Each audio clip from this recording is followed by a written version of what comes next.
የታመሻችሁ እግዚአብሔር አምላካችን የተባረከ ይሁን። ተስማምታችኋል? በዚህ ጸሎት፣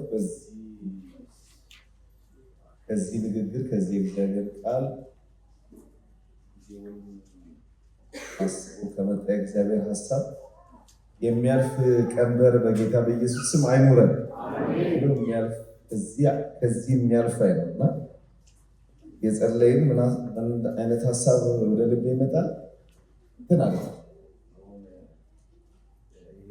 የትግል ምናምን ታግለን ምናምን ሳይሆን ኃይል ነው። አሁን ተተማርናል። እዚህ ቤት ውስጥ የታድሶ መንፈስ አለ ማለት ከመታደስ ውጭ ምርጫ የለም። እግዚአብሔር የሚያድስ መንፈስ እዚህ አለ፣ ያድሳል። አሜን ነው።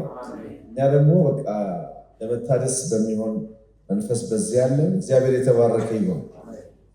መቼም አድሰን ዘመናችንን እንደ ቀድሞ አድስ ብሎ መጮህ የኛ ዘመን የተጀመረ አይደለም ወይ የሆነ ጊዜ የተጀመረ ሳይሆን ይሄ አባቶቻችን የጮሁት ጩኸት ነው። ኤርሚያስ ምን ብሎ ጮኋል? አሁን ያልኩት ዘመናችንን እንደ ቀድሞ አድስ ብሎ ጮኋል። ዳዊት ደግሞ ከቤተ መንግስት ወጥቶ በልጁ ምክንያት እየተሰደደ እያለ ምን ብሏል?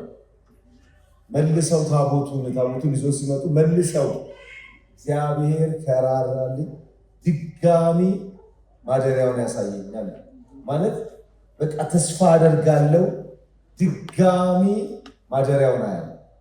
አሜን። ምን ማለት ነው? በቃ ጉጉት፣ መናፈቅ፣ ተመልሶ የተውን ነገር የማግኘት ረሃብ ድጋሚ መሰዊያ ላይ ይገኛል።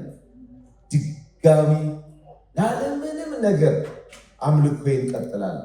ድጋሚ ለእግዚአብሔር የተገባውን ህይወት እኖራለሁ። ሲበደም አሜን ማለት እንዲህ አልቀጥልም። እንዲሁ ከማደሪያው ርቄ፣ ከመገኘቱ ርቄ፣ ከታቦቱ ርቄ፣ ከደመናው ርቄ ድምፁንና ክብሩን እርቃኔን ከምዘልበት ከዚህ የታቦት በሳኦል ዘመን ሳይፈለግ ቀርቶ ፈልጌ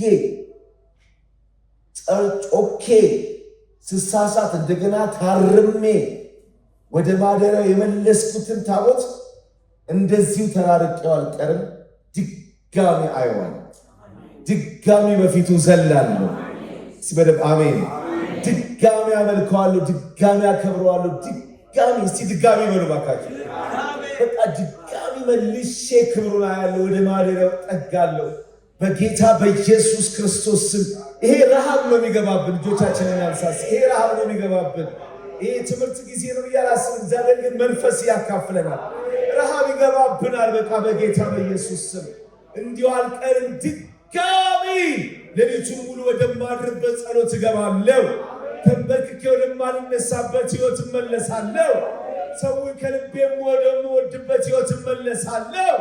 ወደዛ የፍቅር፣ ወደዛ የቅንነት፣ ወደዛ የትህትና፣ ወደዛ ጸጋን በኃይል ወደሚገልጥ አገልግሎትና ህይወት እመለሳለሁ። ድጋሚ በሉ እስቲ፣ እግዚአብሔር በሉ እስቲ፣ ድጋሚ በህይወቴ ላይ ክብሩን ይገልጣል፣ ኃይሉን ይገልጣል፣ ንጽህናውን ይገልጣል፣ ፍቅሩን ይገልጣል፣ መገኘቱን ይገልጣል። ጌታ ሆይ እናመሰግንሃለን። እንደ አባቶቻችን ነው የምንጮኸው። ታሳየናለህ፣ ታሳየናለህ፣ ታሳየናለህ፣ ታሳየናለህ። እንዲሁ አንሞትም በጌታ በኢየሱስ ስም፣ እንዲሁ አንሞትም በጌታ በኢየሱስ ስም። ድጋሚ ታሳየናለህ፣ ማደሪያህን ታሳየናለህ፣ ክብርህን ታሳየናለህ፣ መገኘትን ታሳየናለህ፣ የመንፈሱን ኃይል ታሳየናለህ። አባቶቻችን ያወሩለትን ህይወት ታሳየናለህ። አባቶቻችን የሰበኩለትን እውነት ታሳየናለህ። መንፈስ በመካከላችን ወግ ስራ ሲያደርግ እናያለን። ሃሌሉያ! ጌታ ኢየሱስ እናመሰግናለን፣ እንሰማሃለን። አልዓዛር እንደሰማ እንሰማሃለን። መቃብራችንን ጥለን ለመውጣት እንሰማሃለን። አባ አባ አባ አባ አባ አባ አባ ለመላቀቅ እንሰማሃለን፣ ለመገላገል እንሰማሃለን፣ ለለውጥ እንሰማሃለን፣ ለለውጥ እንሰማሃለን፣ ለለውጥ እንሰማሃለን፣ ለለውጥ እንሰማሃለን። ሃይጋዲያኖስ መስማትን ሰምቼ ነበር፣ አሁን ግን ዓይኖቼ አዩ ተብሎ እንደተጻፈ ጌታ እግዚአብሔር ሆይ እንሰማሃለን፣ እንሰማሃለን። ከሆነ ወሬ ወጥተን ወደሆነ የመገለጥ ተራራ ለመውጣት እንሰማሃለን። ተስበን ተስበን ተስበን ደመና ወደሚያወራበት እንወጣለን፣ ደመና ወደሚናገርበት እንወጣለን። ኢየሱስን በተለየ ልዕልና ወደምናይበት እንወጣለን። ሼላ ፕሬዳላ ጋዲያኖስ አብረጀሊ ጌንታላ ብረደለ ጋዲያኖስ እንሰማሃለን፣ እንሰማሃለን፣ እንሰማሃለን፣ እንሰማሃለን። ያለንበትን ለመጥላት እንሰማሃለን፣ ነውራችንን ለመጥላት እንሰማሃለን፣ ጸያፉን ነገራችንን ለመጥላት እንሰማሃለን፣ ለመጸየፍ እንሰማሃለን።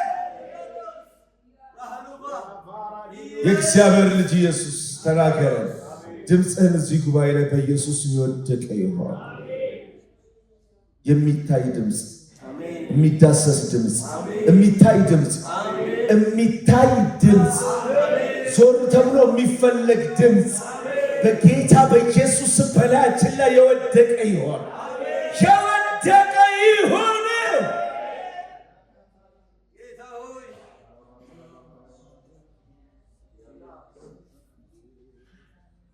እግዚአብሔር ሆይ ዳር ያለውን አይደለም ገና እየሰመጠ ያለለው ዲፕ ድንዛዜ ውስጥ ያለ በጣም ዲፕ ይሄ የጥልቀቱ ልክ የድንዛዜው ልክ በእግዚአብሔር ጉባኤው ሳይቀር እንኳን ቁጭ ብሎ ትኩሰት እስኪያስብ ዲፕ ድንዛዜ ውስጥ የገባን የሚያነቃ ድምፅ የወደቀ ይሆን። እናመሰግናለን በኢየሱስ ስም አሜን።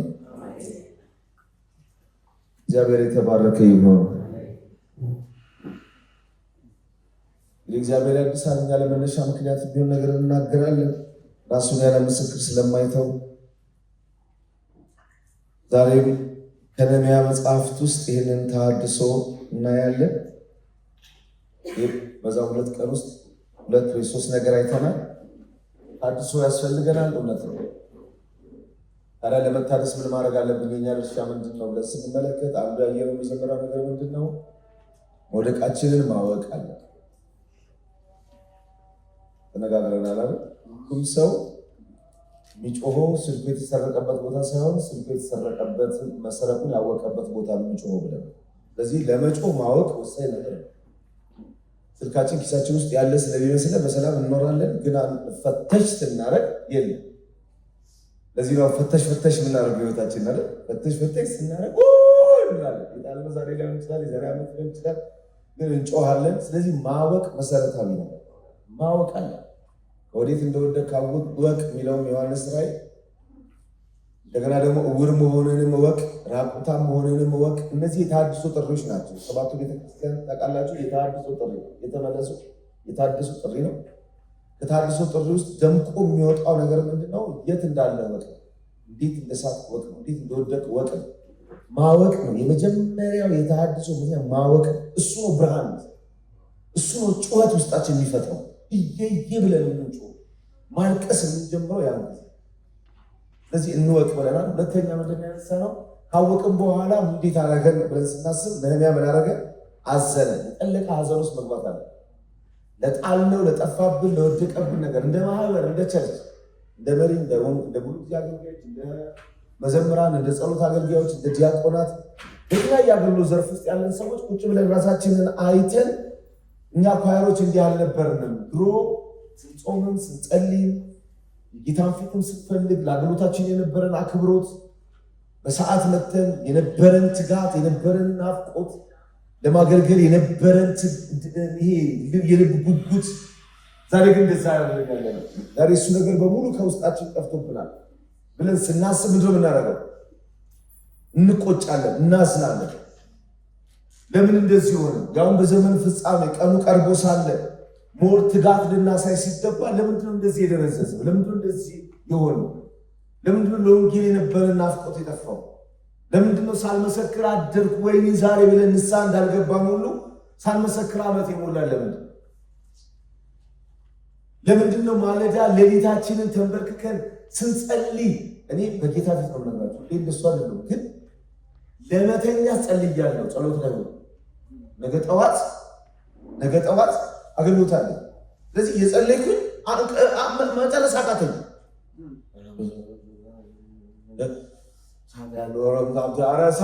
ጌታ ረድተኛ በኢየሱስ ነገር ሆኑ ጌታ ረድተኛ ነው። ብስማ ከዛ እንደምንም ብዬ አልጋ ውስጥ ገባል። ከዛ አልጋ ውስጥ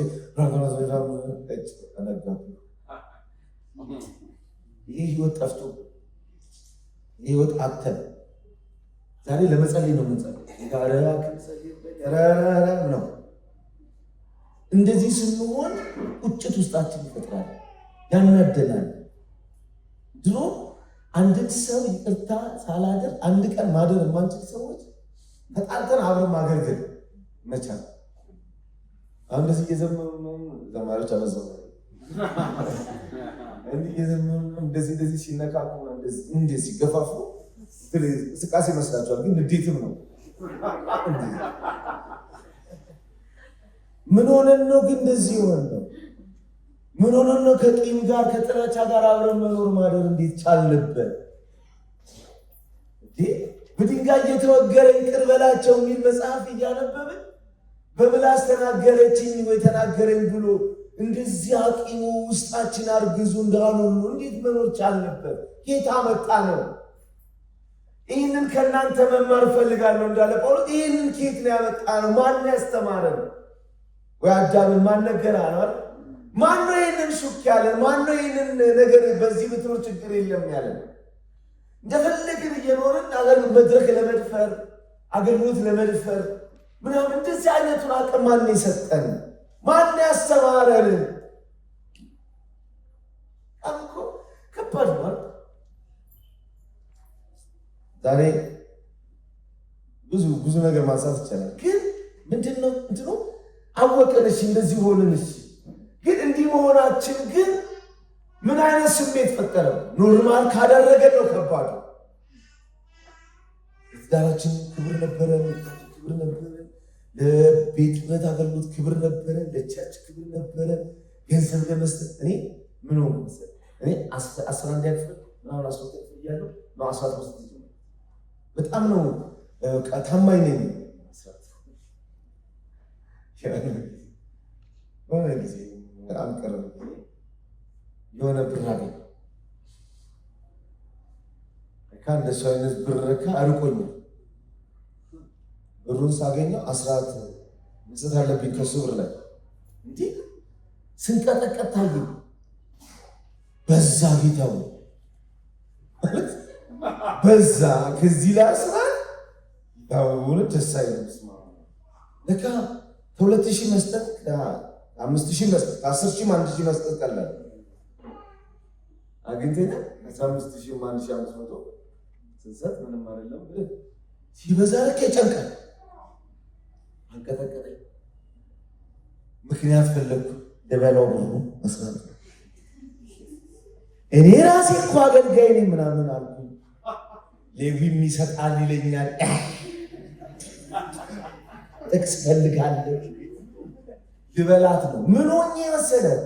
11 እኮ አይደለም መንፈሳዊ ዓለም እየራከው ስትመጣ በቃ ሁሉ ነገር ያሳሳል። ድሮ ለጌታ አይደለም እኮ 10% 20 30 40 ብትሰጥ እኮ ምንም የማይለን ሰዎች ነበር ለጌታ። እውነቴን እኮ ነው ብላችሁ እንዲህ ድብን ያለ እኮ ጴንጤዎችን ለኢየሱስ ካለን እኮ ማንም ማለት። አሁን ግን ምን አልሰጥም እነሱ ሻማ የገዙበት ይላል። ምን አገባ አግኝ አድረግ ያስተምር ይችላል።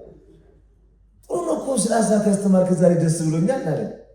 ግን አንድ ቀን ምን ሆነ መሰለህ? የገና ዕለት ቸርች ሴት ሁሉም ሰው ሻማ ይዟል። ከዛ ዲያቆን አንጠጋብዬ ማንኛውም ሻማ የገዛው ቸርች እኛ እንደ ጥሳችን ነክሰን አስራት እንሰጣለን። እነሱ ሻማ ይገዙ ይመጣል። ከዚህ በኋላ አንሰጥም አልኳለ። አየህ ለመከልከል እኮ ነው። መንፈሳዊ ሕይወት ሲቀሰቀስ ለመውደድ ምክንያት ትፈልጋለህ፣ ሰላም ለማለት ምክንያት ትፈልጋለህ፣ ቸርች ለመምጣት ምክንያት ትፈልጋለህ ምናምን። ድሮ ምንም ማንም ሰው ሰላም ሳይልሽ ማንም ሰው ሳያቅፍሽ በቃ ባደሪያው ናፍቆሽ መጥሽ የምትንበረከክ ሲሄድ ግን ብዙ ፊታቸው ጥሩ አይደለም። መች ነው የጀመርሽው የሰው ፊት ማየት? አየህ ከፊቱ ስትለይ የሰው ፊት ላይ ትጣበቃለህ። ፊቱ ላይ ስትወርስ ትዝ አይልም። ለዚህ እኮ ነው ያዕቆብ አባታችሁ ፊት ተለውጧል እና አለቀልና ሲሉት አይ የእሱ ፊት ደህና ነው። ፊቱ ላይ ስትሆን እዚህ ፊት አይተህ አትረዝምም፣ አትቀንስም፣ ምናምን አትሆንም፣ አትወላድቅም። ጂሰስ ማደሪያውን ያሳየናል፣ ወደ ክብሩ ይመልሰናል። እንደዚህማ አንቀጥልም። እንደዚህ በጌታ በኢየሱስ ስም አንቀጥልም። ጥሶ የሚሄድ በርቅሶ የሚሄድ የማንንም ፊት አልፎ የሚሄድ ለእግዚአብሔር የሚሆን ሕይወት በናዝሬቱ በኢየሱስ ስም ይሆንልናል።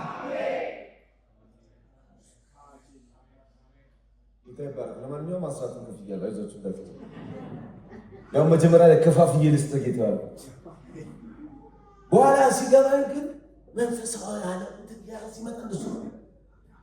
ከዛ በኋላ ግን እንደዚህ ደግሞ አስወርሶ ደግሞ ሚተኛ ልብ ደግሞ ይሄ ተነጥቅ ያለው ያለ እግዚአብሔር ያለኝ ነጋስነት እየተነጠቅኩኝ ነው።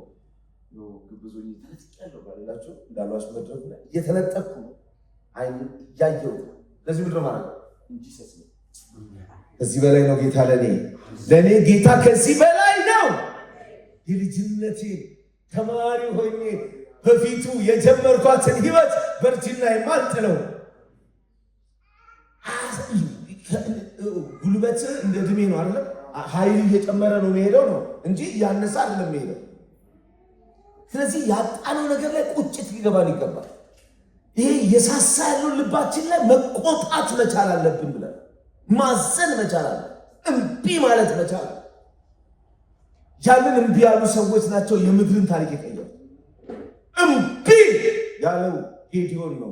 በጉልበት ሂድ ተብሎ ምንድነው ታይትል ሲባል ታይትል የለው፣ ልቡ ግን ናፍቆታል። ነህምያ ታይትል የለውም፣ ልቡ ናፍቆታል። አሞጽ ታይትል የለውም፣ ዋርካ ለቃሚ ነው፣ ልቡ ግን ለእስራኤል ቤት ይቀናል። ብዙ እግዚአብሔር በታሪክ ውስጥ ያገኛቸው ለተሐድሶ የተጠቀመባቸው ሰዎች ባለማዕረጎች አይደሉም፣ ባለልቦች ናቸው። ልብ የተገኘባቸው፣ ቅናት የተገኘባቸው፣ የእግዚአብሔር ቤት ጉዳይ የሚያንገበግባቸው ሰዎች ናቸው። ራሱ ኢየሱስ እንኳን የቤት ቅናት ይበላኛል ብሎ ነው የመጣው። እንዲህ የሚገበገብ መንፈስ ያላቸውን ሰዎች ነው በታሪክ የፈለገ። አንተ ፊናንስ እኮ የሌዊ ነገድ አይደለም፣ የካህን ነገድ አይደለም፣ ከየትም አይደለም። ለዘላለም ከቤት ክህነት አይጠፋም ተባለ። አንተ በነገድ መሆኑ ቀረና በልብ ሆነ እኮ ፔላዶላ ሴኒያስ ሴፕራዶላ ጎንሴኒያስ አያዱና አቴላ ፕሬሰጉዳ ዲያቦ ሼላ ፕሬዲያ ኩራ ለቬንታኒያስ ሽፍት ያደርጋል። እግዚአብሔር መንፈስ ሽፍት ያደርጋል በጌታ በኢየሱስ። ክብርን ካልጠበቅ፣ ቦታን ካልጠበቅ፣ ፖዚሽንን ካልጠበቅ የሰራዊት ጌታ እግዚአብሔር አልፎብህ ይሄድባል። እግዚአብሔር ከዚህ ይጠብቀን። ሽፍት ያደርግብሃል። ምክንያቱም እግዚአብሔር ምን እየፈለገ መሰላችሁ? ባለሞገስ፣ ባለማዕረግ፣ ባለደረተ ሰፊ እየፈለገ አይደለም። ልብ ያለ ሰው እየፈለገ ያው እግዚአብሔር ምስክር፣ ልብ ያለ ሰው እየፈለገ በምንድን ነው? አንተ ክህነት ለዘላለም ከአንተ ላይ አይወሰድ የተባለው ምን አድርጎ ነው? ወንድና ሴት ሲያመነዝሩ አየ። ትልልቆቹ እዚህ ጸልያሉ፣ ሽማግሌዎቹ ሙሴ ምናምን እና አሮን ያጠናሉ። ጎረምሳው ቁጣ እንዲበርድ እኮ ነው እነሱ ሲጸልዩ። ጎረምሳው ቁጣ የሚጨምር ኃጢአት መቅደስ ዛም ያደርጋል። በድጋሚ እንዲህ ስማ፣ አባቶች ይጮሃሉ፣ እስራኤል ትታመሳለች፣ አንተ ታመነዝራለህ። ሄደና ጦር አመጣና ሁለቱም ከመሬት ጋር አጣበቃቸው። ወዲያውኑ የእግዚአብሔር ቁጣ በረደ ይላል።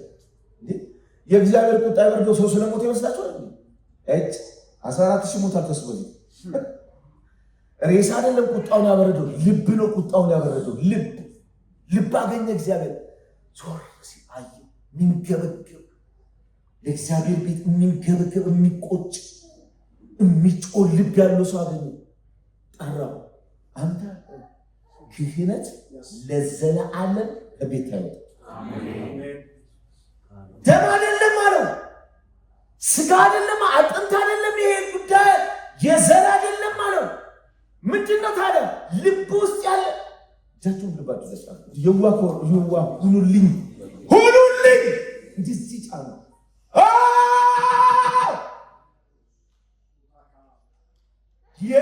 የእግዚአብሔር ልብ የመለኮት ቅናት በዚህ ሰዓት በአምላካችን ውስጥ ያለ የልብ ሐሳብ የሚነድበት ልብ ይሁንልን።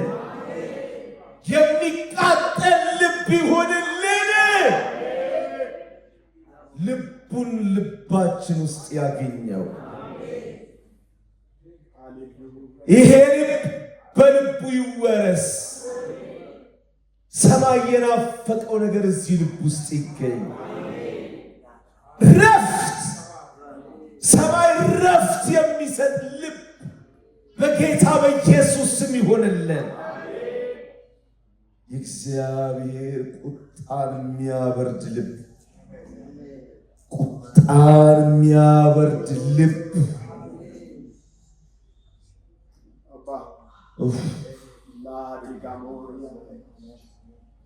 በኢየሱስ ስም ይሆንልን፣ ይሁንልን፣ ይሁንልን። አሜን።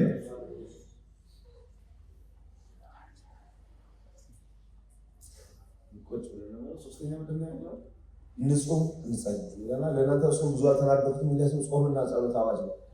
በእግዚአብሔር ፊት ነው ማለት ነው። ይሄም ለእናንተ መቼም በጣም ለእናንተ መቼም እናንተ ደግሞ ወንጌል ናችሁ፣ ጴንጤቆስጤ ናችሁ። ነገርን ማመናፈስ መንፈሳዊ ማድረግ በጣም ትችሉበታላችሁ። በጣም ጭንቅላታችሁ ጋር አይደለም ያለው፣ ብዙ ነገር ልባችሁ ላይ ነውና እንደውም ይሄ ወር ጸሎት ታውጅ ነው። በዚህ ወር ውስጥ ታድሶ እንድንማር ሆኖ መማር ብቻ አይደለም፣ እግዚአብሔር ደግሞ መንፈስ እየለቀቀን ይሄ ግጥሞሽ አይደለም።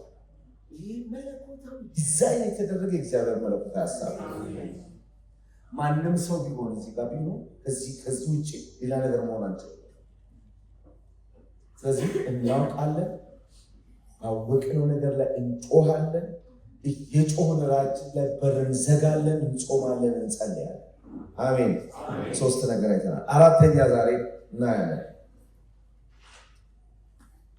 ትምህርት ቢሆን ጥሩ ነበር፣ ግን ትምህርት እየሆነ አይደለም ማለት ግን እንሰማለን። አራተኛ ኃላፊነት ለራሳችን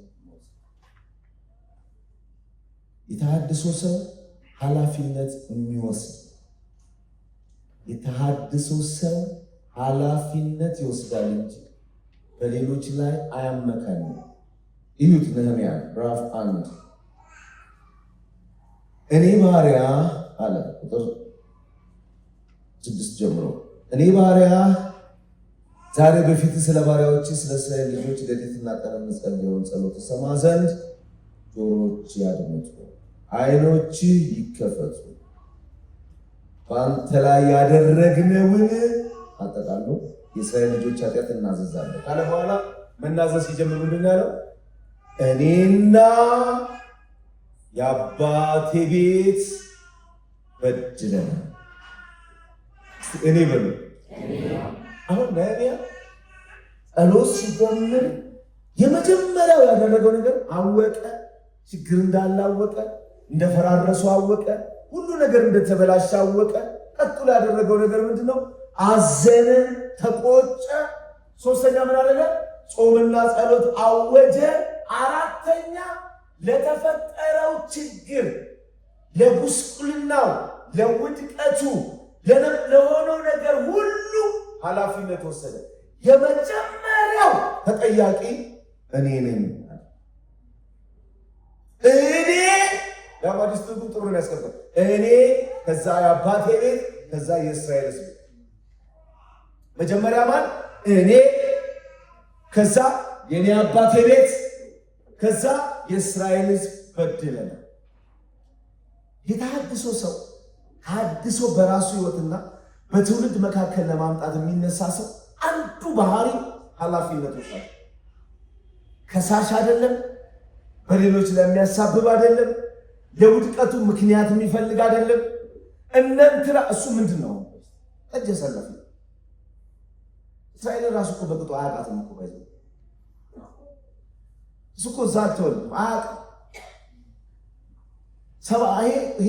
ይሄ ጊዜ ማለት ነግራችኋለሁ። ዝም ብለን ብናስበው 70 ዓመት አለ ሁልጭ ያለ ከ70 ዓመት በኋላ ከባቢሎን ምርኮ መልስ ነው። ግን ይሄ ደግሞ 3ኛ ዙር ምናምን ስለሆነ ገብተውን ተመልሰዋል። ከሱ በፊት ከነህምያ በፊት ወደዛ የገቡ አሉ። እነሱ ናቸው እኮ የነገሩት ከተማይቱን ተመልሰናል እንጂ ምንድን ነው ፍርስርሱ ይወጣል። ሁሉ ነገር ተበለሻሸ፣ ሁሉ ነገር ብሎታል። ስለዚህ አንዳንድ ሰዎች 120 130 ዓመት ያደርጉታል። 100 ዓመት ብዙ ሰዎች ይስማሙታል። ስለዚህ ይሄ ልጅ 100 ዓመት አልሞላውም አያውቀውም። ያና ሲፈርስ እነ ኤርሚያስ ትንቢት ሲናገሩ የነበረ ሰው አይደለም። ለዛ ኃጢአት ያዋጣ ሰው አይደለም። ስለዚህ ጉዳዩን ከራሱ ላይ ኳሷን ለማንከባለል መብት የነበረው ሰው ነው። ግን ጉዳዩ አሁን ማን ነበር ችግር ፈጣሪው ብሎ ችግር ፈጣሪ የመፈለግ ጊዜ ሳይሆን ጉዳዩ የመታደስ ጊዜ ስለሆነ ጉዳዩ ማነው ችግር የፈጠረ ማነው ለዚህ ሁሉ ውድቀታችን ተጠያቂ ማነው እዚህ ድረስ ያመጣል የሚለውን ሰውዬ የመፈለግ ሳይሆን ጉዳዩ የመመለስ ስለሆነ የመጀመሪያው ምን አደረገ? እኔ በድያለሁ። ሲምፕል ቃላት ሁለት ቃላት እኔ ግን ቴጌል ፌል ፋልሱር ማለት ይቀላል። ነገር መጥራት ይቀላል። ምንድነው የተፈጠረው? ማነው እሱ ነገር ይሰባል? እኔ ነኝ ከማለት ልጆቻችን እኔ ስመጣ ከዛ ወንበሩ እንደዚህ ብሎ ነበር። ከዛ በኋላ ወንበሩ አጠገብ ደግሞ እንትና ነበረች። ከዛ በኋላ እኔ ወንበሩን ነው የነካሁት፣ እሱን አልነካሁትም። ከዛ ወንበሩ ይደስ አለፍ እንደዚህ የሚዞረው ምን አለ ማለት ነው? እኔ ነኝ ያጠፋሁት ማለት ነው። ፊደሏ እንደመጠኗ እንደማነሳው እኛ ሰፈር በቀላሉ የምትጠራራች ከተጠራቸው የምትጠራው እንደ ናቡከደነፆር እኔ የሰራሁት ግንብ ለማለት እኔ የሰራሁት ከተማ ለማለት ነው። እኔ ባልኖረች ቸርች የት ነበር የምትደርሰው? እኔ ሁልጊዜ ይዛሰ እንደው አንተ ሞተ ቸርቿን ምን እንደሆነ አታያት መቼ ይላል። ስለዚህ እኔ ካለ የምንለው ቀጥሎ ለትዕቢት ነው።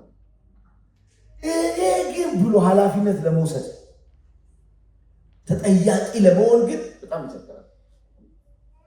እዚህ ላችኋል የማነው ናባል ነው አይደል? ባለጌ አይደል? ለስሙ ባለጌ ነው። ናባል ዳዊት ጠይቆት እስቲ ላክልኝ ይሸነከው ከሚሸነከው ይሄ በእስራኤል መግነው ምናምን ባህልም ነው የታወቀ ነው። ሰው ይረድፋቸው ሰውዬው ግን ምናምን ማነው ዳዊት ምናምን ብሎ ተሳደበ። ከዛ ዳዊት ተነሳና በቃ የዚህ ሰውዬ ጭንቅላት ዛሬ እሱ ላይ ካደረ እኔ ሰው አይደለም። ወዲያውኑ ሄደው ለማን ነገሩ? አንድ ሰው ለሚስት ነው። ሚስት ከፊላ ሾለጠች አያዋን ጭና ሄደች። ለባሏም አላወራችው። የተጣሉት ባሏና ዳዊት ናቸው። ሄዳ ባሏን መናገር አልፈለገችም። ሄደች ወደ ማን ነው? ወደ ዳዊት ሄደች። ለምን እንደሆነ እናንተ አጥሩ። በእውነት በጣም አጭር ይመስላል መልሷል። ይሄ የሚሰማ ሰው አይሰማም። ወደሚሰማ ነው የምትሄዱት አይደል? ሊረዳችሁ ወደሚችል ወደ ዳዊት ወጣ ሄዳ ያለችው ነገር ነው ኃጢአቱ በእኔ ላይ ይሁን አለ። ነገራችሁ የተንበለበለ የተናደደን የተቆጣን ሰውዬ የሚያመልጥ የተዘረጋን ሰይፍ የሚመልስ ስቶ ሊስጠው ሰው ገሎ የራሱን ታሪክ ሊያበላሽ እየሮጠ ያለ ሰው ይላል። ይሄ ሰው እንዳይመስል ይህ ሰው አለ የሚሰማም ማለት የሆነውን ኃጢአት እሱ የሰራውን ኃጢአት በሙሉ በማን ላይ ነው? ሰው ይልስ ኃላፊነት ስትወስድ ሰውየውን አበረደች። በጣም የሚገርመው ነገር ባሏን ብቻ አይደለም ያዳነችው፣ እሱንም አዳነችው። አንተ እኮ የእግዚአብሔርን ጦርነት የምትዋጋ ሰው በግ አልበላውም ብለህ በበግ ምክንያት ይህን ትልቅ ቅባት ላይ ያለውን ትልቅ ቅባት ነገ አይደለም አንድ በግ በየሰዓቱ በግ ወደምታርድበት ንግስና እየገባ በአንድ በግ ታሪክን ታበላሻለህ። ውሎክ ያለ ሰው ባረክ አለ። ምን አይነት አእምሮ ነው ያለሽ አለ። ምን አይነት አእምሮ ነው ያለሽ? ምን ማለት ነው? አንደኛ ኃላፊነትን የሚወስድ በደም በሙሉ በራሱ ላይ የሚያደርግ በዚህም ያለን የሳተን የሚያስቆም ይሄ በእግዚአብሔር ጊዜ ሙታንተ ምን እንዳለ ታውቃለህ? ዙፋኔን ከደም የከለከልሽ ይችላል። ታሪኬ ሊበላሽ ነበረ። እባርካችኋል። እዚህ ሴት ላይ ያለ መንፈስ በኢየሱስ በላያችን ላይ ይሁን። ቤትሽን፣ ትዳርሽን፣ ልጆችሽን፣ አገልግሎትህን፣ ኑሮን፣ አጠገብ ያለውን ነገር ቅባትህን የሚያተርፍ ምን እንደሆነ ታውቃለህ? ኃላፊነት መውሰድ። ቶ በእኔ ይሁን። ፎርት ፋይንደር አለ። የተሐድሶ ሰዎች ስህተት አይደለም የሚፈልጉት፣ ማን ላይ እንደሚያመካኙ አይደለም የሚፈልጉት። ሁል ጊዜ እንሳን ይሁ ሰይፍ እዚህ ላይ አሁን ሳውልን አሰብ ሳውል ምን አይነት ሰው? ሳውል እኔ ከሚል ቢሞት ይሻላል። ለምሳሌ መጀመሪያ ገና ሲጀምር ሂድና አጥፋ፣ እሺ ሄደ። ከዛስ ሳያጠፋ መጣ፣ አስቀረ። አጥፋ ብዬ አልነበረም ወይ? እግዚአብሔር አጥፋ ብሎ አልነበረም ማለት ነው። አጥፍቻለሁ ሲል ታዲያ የምሰማው ይሄ ምንድን ነው? እሱንማ ህዝቡ ህዝቡ ለጊዜ ይሆናሉ ብለዋል። አሁን ማጥፋቱ አይደለም ችግር። ህዝቡ እግዚአብሔር የተናገሩ ለሱ ነው፣ ለህዝቡ ነው። ከዛ መጣ። በሌላ ጊዜ ደግሞ ጦርነት ሊወጡ ብለው መስዋዕት አቅርቦ ነው የሚወጣው። ጦርነት መስዋዕት ለማቅረብ እየጠበቁ ሳሙኤል አረፈደና ከዛ ምን አረገ? ራሱ ሰዋ። ከዛስ መጣ ሳሙኤል። እንዴ ለምን ሰዋ? ህዝቡ ኧረ በኢየሱስ የዘገምተኛ መንፈስ ህዝቡ ካላ ይመለስ። ህዝቡ ሲበታተን እኔ ፈራሁ፣ ደነገጥኩኝ። ምንድን ነው ችግሩ? ስቆይብኝ ቸኮልኩ፣ ተሳሳትኩኝ። ቢሞት አንገቱን ታርደዋል እንጂ አይደል። ምን ህዝቡ ሲበታተን እንግዲህ ህዝቡ ነው። አንድ ጊዜ ጦርነት ተደረገ። ይህ ጦርነት እስካልቅ ድረስ ማንም ሰው እንዳይበላ ተባለ። እሺ ግን ጦርነቱ ሳያልቅ ችግር ተፈጠረ። የሆነ ሰው በላ። ማን የበላ? መጀመሪያ የሚያወጣው ምግብ ራሱ መጥፎ ነው። ማን የበላ ሲባል እጣ ሲወጣ በእስራኤል ህዝብና በህዝቡና በእሱና በቤተሰቡ ሲወጣ እሱና ቤተሰቡ ላይ ወጣ። ከዛ ቀጥሎ ደግሞ በእሱና በልጁ ላይ እጣ ሲወጣ ልጁ ላይ ወጣ። በልተሃል? አዎ ራበኝና ማርሳይ ጠቅሼበት ነው። ስበላ እኮ አይኔ በርቷል። አልገደለም፣ ይገደላል ብሎ ነው። እዚህ ላቸው አለ መሳፍንት ላይ ከጦርነት ስመጣ መጀመሪያ ያገኘውን ሰዋለሁ ያለው ልጁ እንዴት እንደሰዋ ልጁ ራሱ እንዴት እንደጨከነች አባ ቃል እንዳታጠፍ ይገኛል። ስለ ድንግልና ብቻ የተወሰነ ቀላል ቅስና ተመልሶ እመጣለሁ። ሳውልስ ገላለሁ ብሎ ነበር። ሳይ ልጁ ሆነ። ለምን አልገደልክም ሲሉ ህዝቡ ይሄን ያለ ጌታ ምስክሬ ነው። እኔ እንደዚህ ሁሉ ነው የሚለው ህዝቡ ሚል ነው የሚመስለኝ። ራሱ እማቆ ሰውዬ ነው የሚመስለኝ።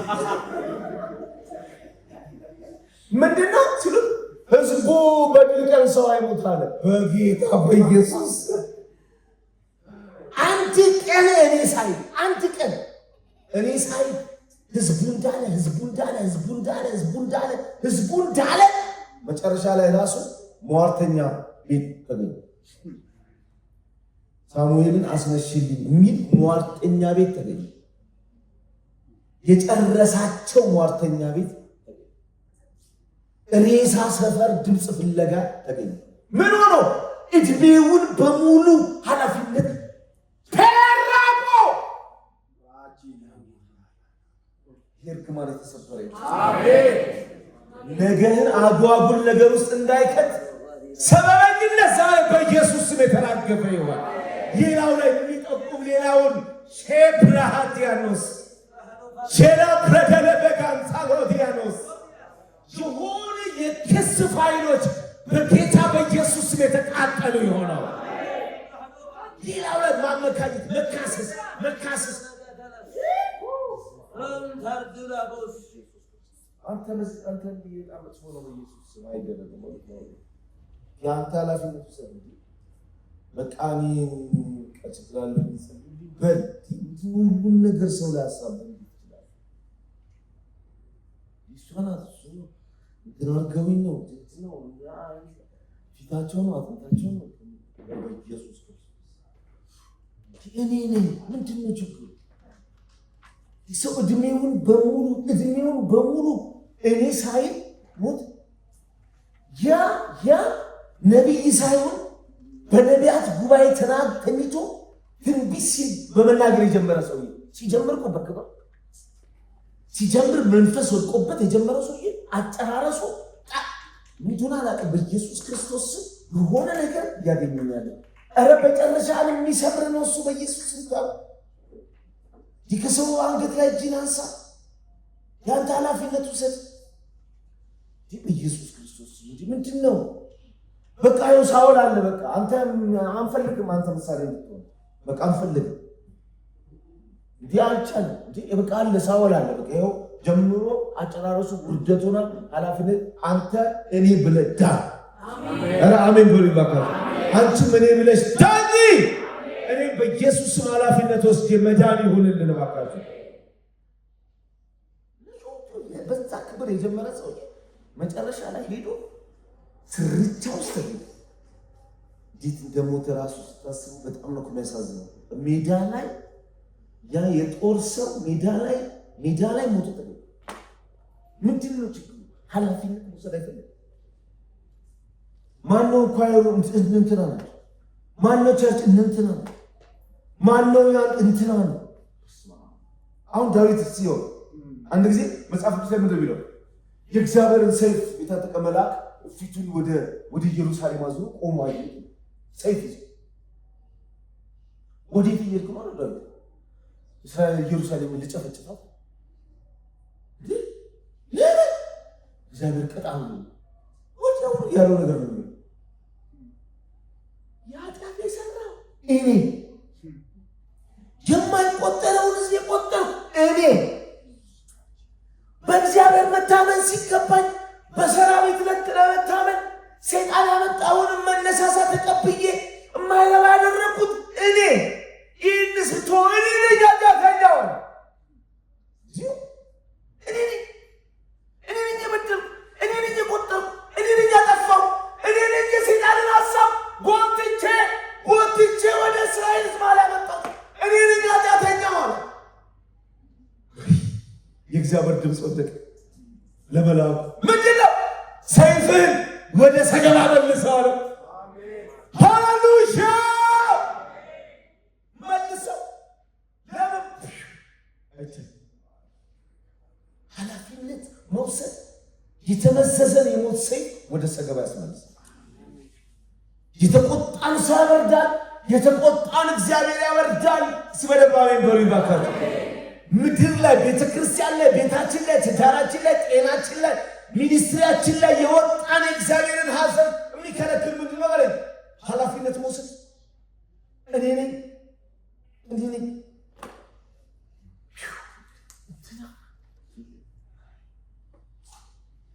የተሐድሶ ሰው ምን አይነት ሰው ነው? ኃላፊነት ኖ የዚህ ችግር ጥያቄ ነኝ። ይሄ በእኔ ይቆጣል። እኔ ነኝ ለዚህ ሁሉ ነገር ያበቃኋችሁ። ማን ነው ያ ሰው? ማን ነው ያ ሰው? ቸርች ውስጥ ማን ነው ያ ሰው? በምድራችን እንደ ሙሉ ወንጌል እንደ መሰረተ ክርስቶስ እንደ ቃል እንደ ኢትዮጵያ ቤተክርስቲያን እንደ ጉቹራ ሙሉ ወንጌል እንደ እናንተ ቤት እንደ እኔ ቤት ማን ነው ተጠያቂው? አንድ ጊዜ እኛ ጋር ቸርች በወጣት አገልግሎት ለዚህ ትውልድ ተጠያቂው ማን ነው በሚል ርዕስ ፕሮግራም ተዘጋጀ። ከዛ ያው አካባቢያችን ላይ ያሉትን የሁሉንም ቸርቾች ቃሎት ማለት ነው እዛ አካባቢ ቸርቾችን ምናምን ያሉትን ሰዎች በሙሉ ያሳተፈ የሆነ እንደ ወርክሾፕ ያደረገ። መጀመሪያ የተጠሩት ክርስቲያን መምህራኖች ናቸው። ወላይስኩ ለኢትዮጵያውያን ብሪቲሽ ከቻ ዩኒቨርሲቲ የሚያስተምሩ ክርስቲያን መምህራኖች ተጠሩና ወረቀት ቀረበ። ከዛ በኋላ ማን ነው ለዚህ ትውልድ ተጠያቂ? እንደ መምህር እንደ ክርስቲያን እንደገና ደግሞ እንደ መምህርነትም አባትነት ነው፣ ተደረበበት ክርስትናም ደግሞ። ስለዚህ ተጠያቂነታችንን ፕላስ ያደርገዋል እና ማን ነው ተጠያቂ ሲባል እነሱ እጃቸውን አውጡና እኛ ተጠያቂ አይደለም። እኛ ጋር የሚመጡት ኬሚስትሪ እና ፊዚክስ ቢማሩ የምናገኛቸው የክላስ ሰዓት ነው።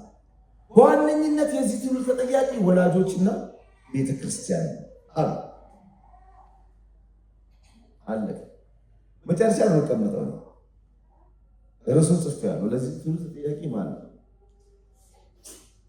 ከዛ ኔክስት ወላጆች ተጠሩ። በተለያየ ቸርችና ሙሉ አዳራሽ ወረቀት ቀረበ። ለዚህ ትውልድ ተጠያቂው ማን ነው ሲባል ወላጆች እጃቸው ነው። እኛ ጠዋት እንዴት እናደርሳለን፣ ማታ ከትምህርት ቤት እንቀበላለን። እናገኛቸው አጭር ሰዓት ነው። ብዙ ጊዜያቸውን የሚያሳልፉት ትምህርት ቤትና ቸርች ነው። ስለዚህ ትምህርት ቤቶች በስነ ምግባር መገንባት አለባቸው። ቸርች እነሱም ኳሷን ጧል። እዚህ ነገር ላይ ሁሉ ሰው ሜሲ ነው፣ ክርስቲያኑ ነው። ኳሷን ፓስዋን ይችላል። ከዛ በኋላ የቸርች አገልጋዮች ተጠሩ። እኔም አለሁበት፣ ሁላችንም ተጠርተን ቸርች አገልጋዮች መሪዎች ያሉበት ነበር። እነሱ ይሄ ትክክለኛ ታሪክ ነው ላይ ጊዜ የተደረገው። ከዛ ለእነሱም ወረቀት ቀረበ። ማን ነው ተጠያቂው ሲባል ቸርች አገልጋዮች እኛ የምናገኛቸው በሳምንት አንድ ቀን ለአንድ ሰዓት ምናምን ነው። ብዙ ጊዜያቸውን የሚያሳልፉት ቤትና ትምህርት ቤት ነው። ከዛ በኋላ እነሱ ኳሷን ፓስ አረጉ። አራተኛ ወጣቶች ተጠሩ። ወረቀት ቀረበ፣ ጻፈ። ማን ነው ተጠያቂ? እኛ ይሆናል። ትምህርት ቤት ክርስቲያን የምንላቸው መምህራን እንኳን ሞዴሎች ይችላል። ቤት ውስጥ ያሉ ወላጆቻችን ሞዴሎች፣ ቸርች ያላቸው አገልጋዮች ሞዴሎች፣ ተጠያቂዎች እናንተ ናቸው አሉ። እነሱ እንኳን ሷ ፓስ ያ ወርክሾፕ ያው ገንዘብ በልቶ ያው ጊዜ በልቶ መልሱ ሳይገኝ ቀረ። ማንም እዛ ወርክሾፕ ላይ ተዘጋጁ ዝግጅት ላይ እኔ ነኝ የሚል አንድ ሰው ጠፍቶ አለቀ። በጣም አሁን ዘንድሮ ትልቅ ችግር ለኢትዮጵያ ቤተክርስቲያን ችግር ማን ነው? እንደው እነዚህ ሐሰተኛ ነቢያቶቹ ሀገሩን ወረውት ኳሷን ነባሮቹ ወደ እነሱ ደግሞ እነዚህኛዎቹን ኳሷን ኃላፊነት የሚወስድ ለራሱ ኃላፊነት አይወስድም። ትውልዱ ለቤቱ ለትዳሩ ኃላፊነት አይወስድም።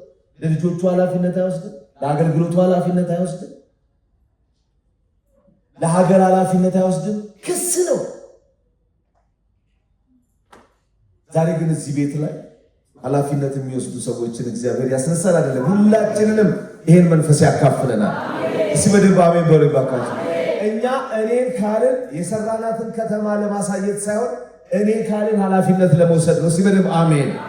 እኔ ነኝ። አሁን ምን ይሻለኝ ቸርች ውስጥ እውነት ነው ምንም አገልግሎት ዘርፍ ውስጥ የለውም። ግን አትሊስት በቀን ስንት ሰዓት ለቸርች ይጸልያል? እኔ ነኝ። ለዚህ መድረክ ተጠያቂ? እዚህ መድረክ ላይ ሞገስ፣ ክብር የእግዚአብሔርን ህልውና እንዳላይ እኔ ነኝ። ስንት ቀን ስንበረከት ቸርች ይዝለኛል እግዚአብሔር ይቅር በለኝ የሚል ቀና መንፈስ እግዚአብሔር ይሰጠናል። አዲስ ኪዳን ያለ የሮሜ ምዕራፍ 7 ሰው ኢየሱስ ነው ማለት አዲስ ኪዳን መናገር ነው። ሮሜ 7 ላይ ያለው ሰው ያታቸው እንዴት እንደሚመራው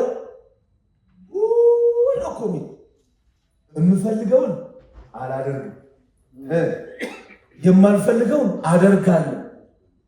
ከዛስ ለዚህ ለሞት ከተሰጠ ስጋዬ ማንንም አለኝ አይደል?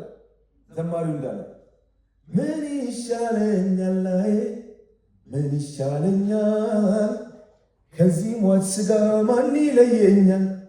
እረ ካይ ስጋ በዝብዞ እኔንም ሊወስድ አድብቶ ለጮ ሰው ያለው እሱ ጮራ አለውስ ችግር አለብህ አለ። ማነው ተጠያቂ? የምትፈልገውን እንዳታረግ የማትፈልገውን እንድታረግ አድርጎ እንደዚህ ህይወትን ዝብርቅርቁን ያወጣው ማነው ሲባል ምን አለ? እኔ ውስጥ ያለ ኃጢአት ነው አለ። ያሳደጉ ሰዎች ናቸው አይደለም? ወደ ደህንነት ያስተማሩ ናቸው አይደለም? ትልቅ አየቱ ውስጤ ያልተገራ ያልተሸነፈ መስቀል ያልሰበረው የሚታገለኝ ነገር አለ። ውስጤ ነው ያለው እኔ ነኝ አለ። 7 ላይ እንደሱ ሲቆም እሰይ የ8 መልስ ምንድነው የሚለው? 8 ኢየሱስ አሉ ኮነን የለባቸው። ከዛ በኋላ ቀጥሎ ምን ያቆለት ላይ አሁን ምንድነው በክርስቶስ ኢየሱስ ያለው አሁን ምን የለባቸው? ኮነን የለባቸው። የህይወት መንፈስ ሕግ ከሞትና ከኃጢአት ሕግ አርነት አውጥቶኛል። እስቲ በደንብ አሜን። የህይወት መንፈስ ሕግ የሚለው ማንን ነው? መንፈስ ቅዱስ። አሁን ተጋዩ ሰውዬ ይታገል የነበረው ሰውዬ መጣና 8 ላይ ሃሌሉያ አለ። ምንም ያ ይታገለኝ የነበረው የኃጢአት ሕግ፣ ያ ይታገለኝ የነበረው ሕግ፣ ያስጨንቀኝ የነበረው የምፈልገውን እንዳልኖር፣ መጾም ስፈልግ እንዳልጾም፣ መጸለይ ስፈልግ እንዳልጸልይ፣ ከጌታ ጋር መሆን እንዳልፈልግ፣ ግን ማልፈልገው ሙቪ ላይ ተክሎኝ ማልፈልገው ነገር ላይ ጊዜን እድሜን እየበላ ካለ ነገር ገላገለኝ። ማን ገላገለ? የህይወት መንፈስ። ለምን ገላገለ? ኃላፊነት ወሰዳ። እኔ ነኝ አለ። እኔ ነኝ አሳዳጊ የለንም ማለት እኔ ነኝ እንደዚህ አይነቱ መሰረት ህይወት እንድኖር ምክንያቱ እኔ ነኝ። እኔ ውስጥ ያለው ችግሩ ማንም ጋር አይደለም ያለው። ማንም ጋር አልፈለኩትም። ችግሬ ውድቀቴን ሰው ጋር አልፈለኩትም። ስንፍናዬን ሰው ጋር አልፈለኩትም። ራሴ ውስጥ አገኘሁት። እኔ ውስጥ ያለው ብዬ ስጮህ የህይወት መንፈስ ሕግ መጣና ነፃ አወጣ። ከዛ በኋላ እኮ ሮሜ ምዕራፍ 8 ተቀጣጣቸው ቀየር። የመንፈስ ቅዱስ መጽሐፍ በእግዚአብሔር መንፈስ የሚመሩ እነዚህ የእግዚአብሔር ልጆች ናቸው። ያው ደስ ይላል። በቃ የጠራን እኮ የልጁን መልክ ለመምሰል የተጠራ ነው አለና ወረድ ብሎ ምን አለ? እንኪያስ ታዲያ ልጁን የሰጠን ሌላውንማ እንዴት አምልጦ አይሰጠንም አለ። እሱ ሰዎች ያነሱ ነው። ሌላውንማ እንዴ መኪናማ ቤትማ ልጁን ከሰጠን አይደለም እንደሚለው ምንድነው የሚለው? ልጁን ከሰጠን ልጁን እንድንመስል የሚያስፈልገውን ነገርማ እንዴት አይሰጠንም? አሜን ነው። ምክንያቱም የህይወታችን አልቲሜት ጎሉ ማለት ስንፈጠረው እግዚአብሔርን ለመምሰል ነው። በኋላ ስንወድቅ በአዳም ምክንያት እግዚአብሔርን በመምሰል የተፈጠረ ወደቀ። እንደገና መልሶ እግዚአብሔር በተሐድሶ የመለሰው ወዴት ነው? ወደ መልኩ ነው የመለሰው፣ ወደ ልጁ መልክ ነው የመለሰው። አሁንም የህይወታችን ጥሪ እንደዛ ፍጥረቱ ምንድን ነው? የእግዚአብሔርን መምሰል ነው። ይሄ ደግሞ እግዚአብሔርን ለመምሰል ደግሞ ድሮ በመፈጠር ያገኘነው ነገር ነው። አሁን ግን እሱ ስለ ጣልን በምንድን ነው የሚገኘው አለ። ልጁን ሰጠንና ከዛ በልጁ ከዳንን በኋላ የራስ ጉዳይ አላለንም። ልጁን የሰጠን ጌታ የልጁን መልክ የሚያስመስለውን ነገርም አብሮ ሰጥቶናል አለ። እስቲ በደንብ አሜን። ይህንን ታጋይ ከትግል የወጣውን ህይወት አሁን በዚህ ድል ላይ ማወጅ ጀመረ። ማን ነው የሚለየን? ከዚህ ፍቅር ማን ነው የሚለየን? እንዲህ አይነት ፉከራ በሞከረ የምትችለው ድካምህ ላይ ኃላፊነት ስትፈልግ የሆነ ሰው ስታመካኝ ሳይሆን ኃላፊነት ለራስህ ስትወስድ ነው። መጸለይ አቅቶሃል? አዎ። ዘመኑ ነው አይደለም? ዘመን የሚባል ሴት አይደለም። ማን ነው የወሰደብህ? አይጸልዩም፣ አገልጋዮቹ አይመጡም። ሮብ ጸሎት እነሱ የሌሉበት እኛ ብቻችን ተደፍተን ደስ የሚለው እግዚአብሔር ነው። ደስ የሚለኝ ነገር ልንገርህ፣ ሰማህ? በጣም ይገርማቸዋል። እግዚአብሔር ማለት የንጉሥ እኮ ክብር በሕዝቡ ብዛት ነው ይላል እኮ። እግዚአብሔር እኮ በብዛት ያምናል ደስ ይላል እኮ። እግዚአብሔር ብዙ ሲበዛ ማለት ሰማይም እኮ መላእክቶቹ ደስ ይላቸዋል። ጸሎትን ግን ጌታ መላእክቶች ስንት አደረገ? 2 እና 3 አደረገ። እንደማትመጡ ስለሚያውቅ ጌታ ይባረክ። ስንት አደረገው? 2 እና 3 ካላችሁ በቃ ላይ ነው። ጸሎት እንደማትመጡ አውቃለሁ ነው እኮ ጌታ ያላችሁ። እሱን ጥቅስ ትጽናናበታለህ አንተ። ግን ጥቅሱ የሚለው ምንድን ነው? ስለማትመጡ 2 እና 3 ከመጣችሁ ዋናው እናንተ የመጣችሁት ደግሞ እዚህ ተንበርክካችሁ እነሱ ግን የሉም እያልክ ከሆነ አንተም ቀርተሃል። አይዞህ አረ ችግሩ እኮ እሱ ተንበርከት ትጸልያለህ። ከዛ ግማሹን ሰዓትን እየዞርክ ታያለህ። የፓስተር ቦታ ታየዋለህ። የለም የወንጌላዊ ይብሉ እነሱማ ይዙሩ እነሱማ እኛ እዚህ ተደፍተን ቀርተሃል። አንተም አይዘው በቃ አንተም ቀሪ ነህ። በቃ ማን ነው ያለው? እንደዚህ ከመነካከስ እንደዚህ ከመያያዝ ኃላፊነት በቃ እኔ ተገኝቻለሁ። ጌታ ይባረክ። ወንድሞቼ አልቻሉ። እኔ እዚህ ጋር አሉ። ልማልድ ነው እግዚአብሔር እንደሆነ እኔንም እሷን ሁለታችን ብቻ የምንጸልየው ጸሎት እስቲ በደምብ አሜን በሉ። አንድ ኤልያስ ጉልበቱን ጭንቅላት ውስጥ ቀብሮ ዝናብ አዘነበ። አንተ በህዝብ ብዛት ታምናለህ። ይሄ ሶሻሊዝም አለ። ይሄ ምርጫ ዘመቻ አለ። ጌታ ይባረክ። አንተ ብቻን ተንበርክከህ እዚህ ቤት ውስጥ ደመና ታመጣለህ። ኧረ በደንብ አሜን። ሸራ ብቻን ጭንቅላትን ጉልበት ላይ ቀብረህ ተንበርክከህ ትጸልያለህ። ነገ አንተ አይደለም እዚህ ጋር የምትቆመው፣ የሚቆመው ሰውዬ አድርጎት ህዝቡን ይወርዳል። አንተ ዝም በለው። ነገ አንተ ምንም አይመስልም። በሱ ምክንያት ነው አትበል። አያውቁም። ነገ ምናምን ተደፋ ክብር ሲታለ ሲበደም አሜን።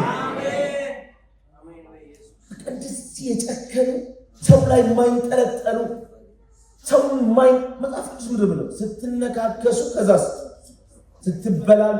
አየህ መነካከስ ወደ ምን ያድጋል? ወደ መበላላት። ከዛ በኋላ እንዳትጠፋፉ። ስለዚህ መነካከስ ያኛው ምናምን ሰበብ ይሁን፣ ግን በጌታ በኢየሱስ ስም ሰው ሰው ላይ የምታስረውን አንዳንድ ሰው አያውቅም። በእውነት በጌታ በኢየሱስ ስም የሆነ ሰው ሰው ስታለፋ እባብ ነው እንዳንተ እንደምታሰብ ይዞር የሰው አንገት ላይ እባብ ያሰሰው ያለ በጣም ነውር ነው። እግዚአብሔር ምስክር ነውር ነው። ይህ እኮ እግዚአብሔር ቤት ቃኛ ሂድ ያገልግል ይለፍለት። አሜን ነው የሚባለው። አትከታተለው። በቃ ጠረኔት ግባት አታሳደው። ይህ በኢየሱስ ክርስቶስ አንተም አሳደው፣ ሴጣንም አሳደው፣ እንጂ ዓለምም አሳደው። እንዴት ይሆናል? ይህ በኢየሱስ ያረመዘ ዙሪያውን በሙሉ ክባት አድርግበት።